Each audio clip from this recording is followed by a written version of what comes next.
بسم اللہ الرحمن الرحیم۔ السلام علیکم پیارے دوستو، ایک عورت کا بیٹا تھا جو بہت گناہ گار تھا۔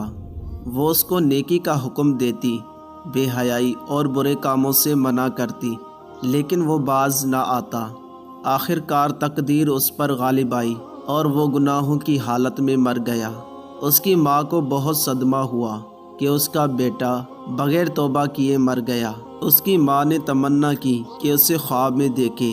ایک دفعہ اس نے خواب میں اپنے بیٹے کو عذاب میں مبتلا دیکھا تو وہ مزید غمگین ہو گئی۔ جب کچھ مدت کے بعد اس نے دوبارہ اپنے بیٹے کو دیکھا تو اس کی حالت اچھی تھی اور وہ خوش و خرم تھا۔ اس نے اپنے بیٹے سے اس حالت کے متعلق پوچھا کہ اے میرے بیٹے، میں نے تجھے عذاب میں مبتلا دیکھا تھا، یہ مرتبہ و مقام کیسے ملا؟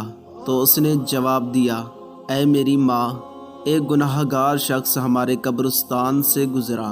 اس نے قبروں کی طرف دیکھا اور دوبارہ زندہ اٹھائے جانے کے متعلق غور و فکر کیا، مردوں سے نصیحت حاصل کی، اپنی لغزش پر رویا اور اپنی خطاؤں پر نادم ہو کر اللہ عز و جل کی بارگاہ میں توبہ کی کہ اب وہ کبھی گناہوں کی طرف نہ پلٹے گا۔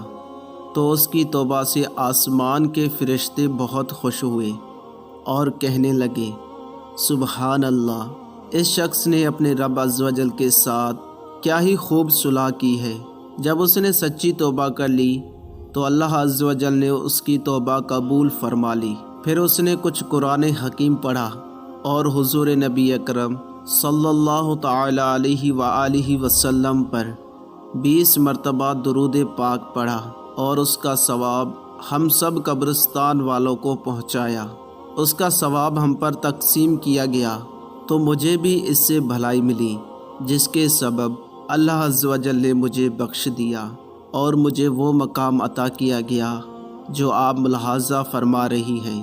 اے امی جان، یاد رکھیے، حضور نبی اکرم صلی اللہ تعالی علیہ وآلہ وسلم پر درود پاک پڑھنا دلوں کا نور، گناہوں کا کفارہ اور زندوں اور مردوں کے لیے رحمت ہے۔